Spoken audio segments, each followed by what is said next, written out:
Hola, hola amigos, ¿cómo están? Espero que muy bien. Bueno, hoy les quiero hablar sobre la evolución del concepto de educación en pensadores clásicos como Platón, Aristóteles y contemporáneos como eh, Paulo Freire, Martín Almada y muchos. Y les quiero decir que ahora les voy a hablar un poco sobre Platón, uno de los filósofos más influyentes de la antigüedad. Él sustenta la educación como el proceso esencial para la formación integral del individuo, ¿verdad? Y para construir una sociedad justa. Para Platón, la educación no es simplemente la transmisión de conocimientos, sino un proceso de transformación profunda del alma humana orientado hacia la verdad y la virtud. Y Platón distingue entre dos conocimientos, el sensible y el inteligente. El sensible que corresponde a la opinión y a la realidad aparente, ¿verdad? Y el inteligible, que es el conocimiento verdadero y científico sobre las ideas eternas e inmutables. El sistema educativo platónico es gradual y selectivo, estructurado en varias etapas, según las capacidades y talentos de cada una de las personas. Desde la infancia, la educación se centra en la formación del carácter, mediante la música, la gimnasia, la narración de los mitos, buscando el desarrollo emocional y moral. En la juventud se incorporan las matemáticas, la dialecta, disciplinas que preparen la mente para el pensamiento abstracto y filosófico de cada persona. Solo aquellos que demuestran una capacidad intelectual y moral superior acceden al estudio de la filosofía y la política, preparándose para ser futuros gobernantes.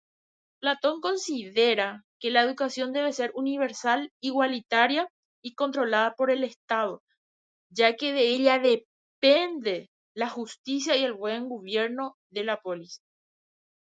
Y ahora les voy a hablar sobre Aristóteles, uno de sus más grandes seguidores y fieles. Aristóteles fue un discípulo de Platón, tutor de Alejandro Magno. Es uno de los grandes pilares del pensamiento filosófico occidental. Para Aristóteles, la educación es un proceso teleológico, es decir, orientado hacia un fin último, la consecución de la felicidad o autonomía. Y para él, para la ética aristotélica, sostiene que la educación debe centrarse en el cultivo de virtudes, tanto morales como intelectuales. Entre las virtudes morales, Aristóteles destaca la prudencia, la justicia, la valentía, la templanza y la generosidad. Estas virtudes no son innatas, eh, sino que se adquieren y se perfeccionan mediante la práctica constante. El proceso educativo, según Aristóteles, debe ser integral. No solo se trata de formar el intelecto, sino también de desarrollar el cuerpo, las emociones y las relaciones sociales, la educación física, la formación moral y la participación de la vida cívica son elementos fundamentales en la propuesta de Aristóteles. Un aspecto central en la pedagogía aristotélica es la idea de que la virtud se encuentra en el justo medio entre dos extremos viciosos. Por ejemplo, la valentía es el punto medio entre la temeridad y la cobardía. La educación debe, por tanto, ayudar al individuo a encontrar y mantener ese equilibrio, guiándolo mediante el ejemplo, la reflexión y la participación activa en la comunidad. Y ahora vamos a los pensadores de Ilustración y Modernidad. Rousseau, también está Kant y también está Makarenko. Y les voy a hablar uno a uno de lo que ellos, quién fueron y también de sus pensamientos. Rousseau revolucionó el pensamiento educativo con su obra Emilio de la Educación, en la que plantea una visión radicalmente distinta a la tradición autoritaria y dogmática de su época. La educación debe estar en armonía con la naturaleza y el desarrollo espontáneo del niño, defendiendo la idea de que el ser humano es bueno por naturaleza y que la sociedad y la educación tradicional son los que le corrompen. También el papel del educador, según Rousseau, no es el que es transmisor rígido del conocimiento ni una figura autoritaria. El educador debe observar y comprender las etapas del desarrollo infantil y adaptar la enseñanza a las necesidades, intereses y capacidades de cada niño en cada edad. El educador debe evitar la imposición y el castigo, fomentando la curiosidad, el interés y la libertad de elección del niño. La influencia de Rousseau en la pedagogía moderna es profunda. Sus ideas sentaron las bases de la educación progresista y del enfoque centrado en el alumno, inspirado corrientes como la escuela activa, el método Montessori y la pedagogía Waldorf. Además, su énfasis en el respeto individualidad y la importancia de la experiencia vivida sigue vigente en los debates actuales sobre la educación personalizada y el aprendizaje significativo. Immanuel Kant, figura central de la filosofía moderna, concibe la educación como un proceso fundamental para el desarrollo de la autonomía y la capacidad de pensar por sí mismo.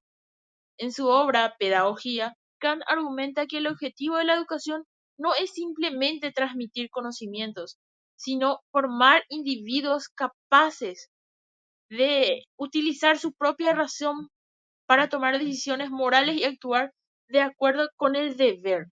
Eh, para Kant, el ser humano es racional, pero también es un ser inclinado a seguir sus impulsos y sus deseos. La educación, por lo tanto, tiene la tarea de disciplinar y cultivar la razón. Este proceso de autodisciplina es esencial para alcanzar la autonomía que Kant define como la capacidad de actuar según la propia ley moral dictada por la razón. La educación kantiana se basa en tres pilares: la disciplina, la instrucción, la formación de carácter. Kant destaca la importancia de la educación moral, que debe inculcar en los niños el respeto de la ley moral y el valor de la autonomía.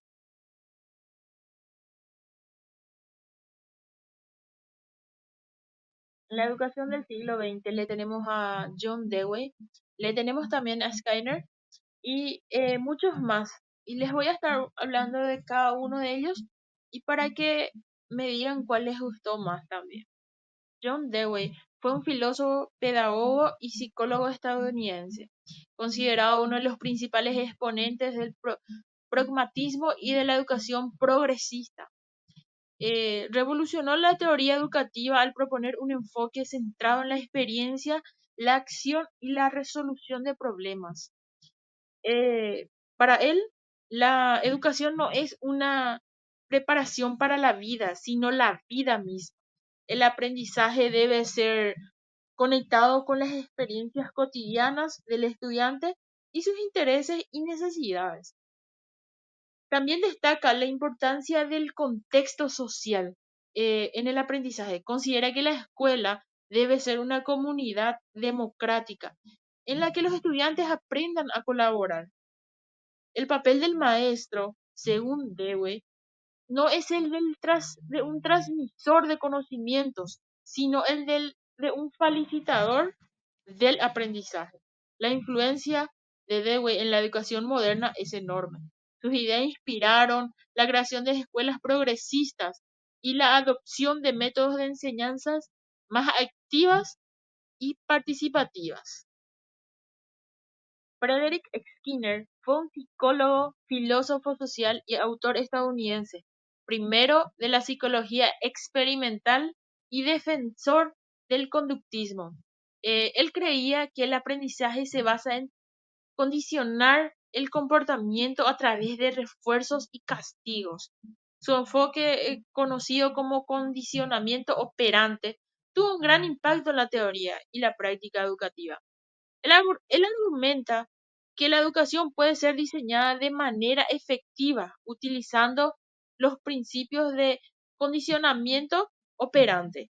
En el contexto educativo, proponía la creación de máquinas de enseñanza que, que presentaran a los estudiantes una serie de preguntas o problemas y y que los proporcionaran retroalimentación inmediata sobre sus respuestas.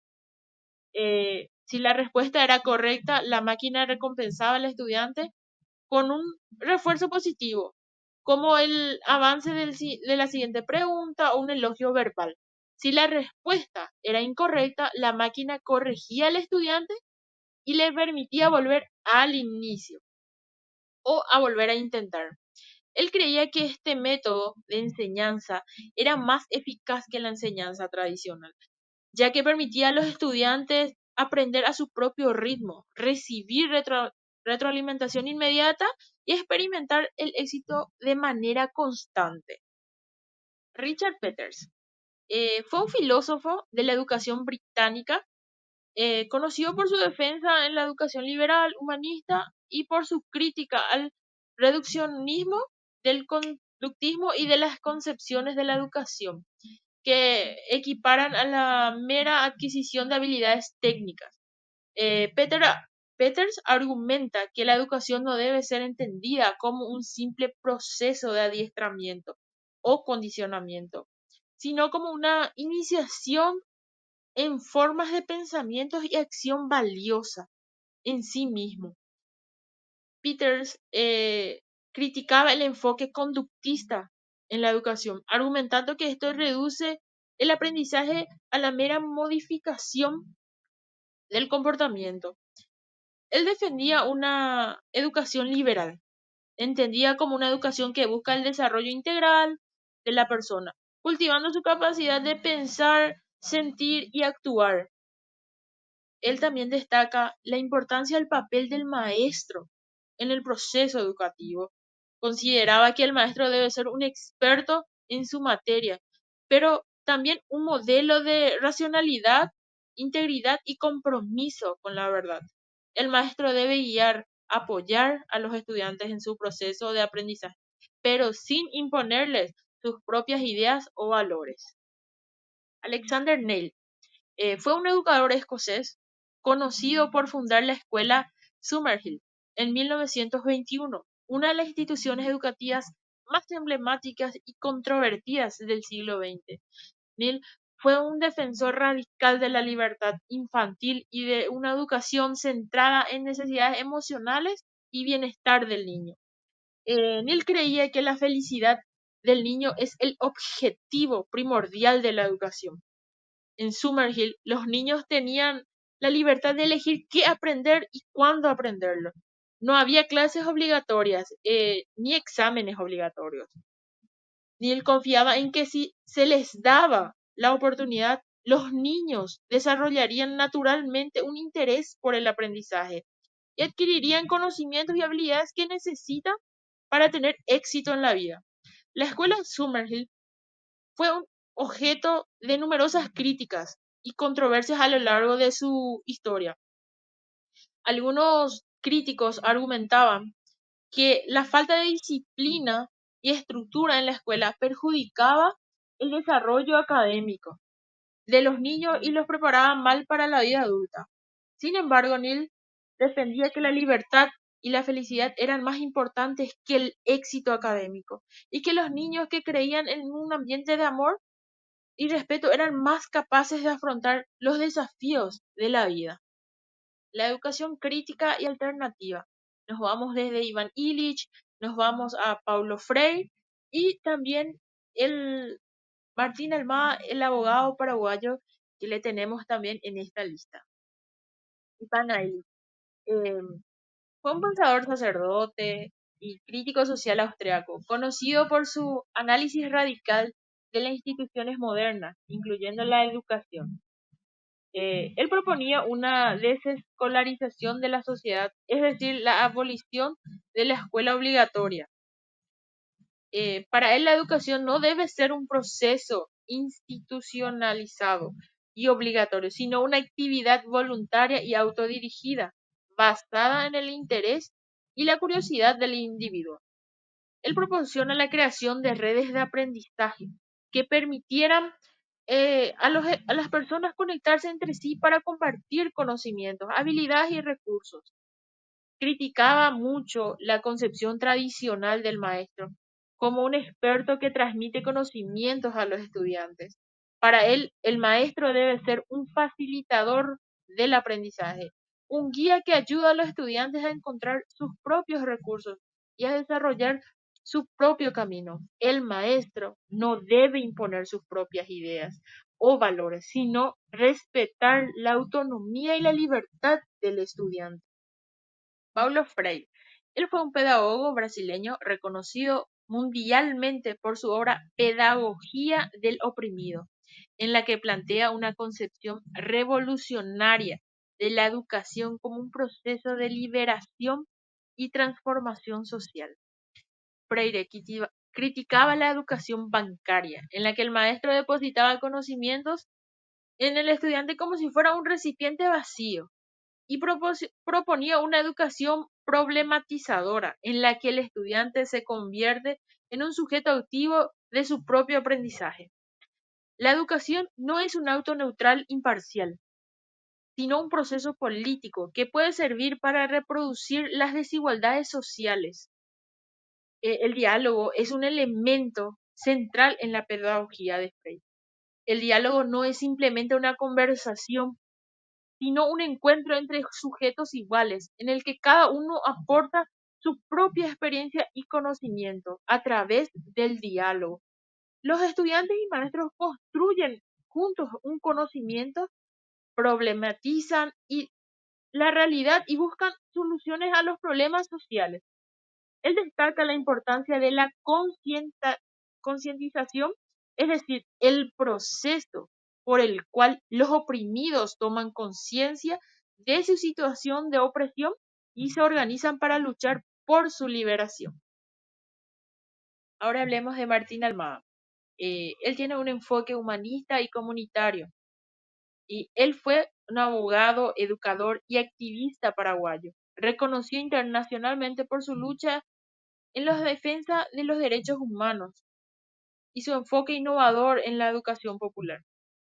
Eh, Almada es conocido por su descubrimiento de los archivos del terror en Paraguay en 1992, documentos que revelaron los horrores de la Operación Cóndor, una red de represión política coordinada por las dictaduras militares de América del Sur en las décadas de 1970 y 1980.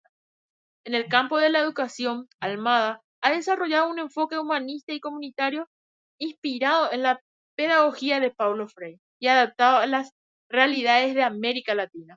Almada ha promovido la creación de centros educativos comunitarios en los que se ofrecen programas de alfabetización, formación técnica, capacitación para el trabajo dirigido especialmente a jóvenes y adultos de bajos recursos. Almada también ha trabajado en la promoción de la educación intercultural bilingüe. Ha impulsado la creación de programas educativos que respeten la diversidad cultural y promuevan el diálogo intercultural, contribuyendo a la construcción de sociedades más inclusivas y plurales. Acá les voy a estar hablando sobre las diferencias y similitudes que tuvieron Platón con Aristóteles, Anton Makarenko y demás. Y quiero que después en los comentarios me ayuden con si tienen alguna más diferencia o similitudes entre ellos. Vamos con las primeras diferencias entre Rousseau y Kant. La similitud es que ambos coinciden que la educación es fundamental para el desarrollo humano y la relación entre el individuo y la sociedad. También coinciden en que la educación debe ser adecuada a cada etapa de cada niño, a la edad del niño, ¿verdad? La diferencia es que Rousseau sostiene que el ser humano es bueno por naturaleza y Kant, en cambio, considera que la naturaleza humana es intuitiva y que solo mediante la disciplina y la vida es en la sociedad el hombre puede eh, alcanzar la autonomía racional y moral. Vamos por la segunda diferencia y similitud entre Skinner y Freire. La similitud es que ambos han tenido un impacto profundo en la teoría eh, educativa contemporánea. Los dos consideran que la educación puede transformar la conducta y la vida de los individuos. La diferencia es que Skinner es el principal exponente del conductismo, centrado en el condicionamiento operante, y Freire, por el contrario, desarrolla la pedagogía crítica y liberadora. Gracias a la diversidad del enfoque, desde el intelectualismo clásico, pasando por el humanismo, el conductismo, la pedagogía crítica y las propuestas comunitarias, hoy se reconoce que la educación debe ser inclusiva, participativa, adaptada a las necesidades individuales y sociales y orientada al desarrollo integral del ser humano. Cada uno de ellos ha aportado perspectivas únicas. En conjunto han enriquecido la comprensión y la práctica educativa. Platón estableció la idea de la educación como formación del alma, orientada al desarrollo de la virtud y la justicia. Aristóteles complementó esta visión al entender la educación como el cultivo de la virtud a través de la razón y experiencia. Rousseau revolucionó la pedagogía al proponer una educación centrada en el respeto por la naturaleza y el desarrollo espontáneo del niño. Immanuel Kant subrayó la importancia de la autonomía y la disciplina, planteando que la educación debe formar seres humanos capaces de pensar y actuar moralmente por sí mismos. Anton Makarenko aportó una visión colectiva y disciplinada de la educación orientada a la formación del ciudadano socialista. Dewey introdujo el enfoque pragmático y experimental, defendiendo el aprender haciendo y la importancia de la experiencia y la democracia en la escuela. Sus ideas dieron origen a la metodología activa moderna. Skinner impulsó el conductismo, considerando la educación como un proceso de modificación de la conducta a través de refuerzos y estímulos, influyendo en el desarrollo en la tecnología educativa y sistemas de aprendizaje individualizados. Peters criticó la reducción de la educación a través de técnicas, conductas observables. Neil puso la felicidad y el bienestar emocional del niño en el centro del proceso educativo, defendiendo la libertad y la autogestión en la escuela. Illich propuso la descolarización y la educación como un proceso libre y horizontal. Paulo Freire transformó la educación en un auto liberador y político, basado en el diálogo, la conciencia crítica y la transformación social. Martín Almada, adaptando todo el contexto latinoamericano, promovió una educación humanista, comunitaria y comprometida con los derechos humanos y la justicia social. Y una vez más le quiero agradecer por estar viendo mi video y si te gustó quiero que le pongas me gusta y puedes seguirnos y tocar la campanita. Muchas gracias, hasta luego, hasta el próximo video.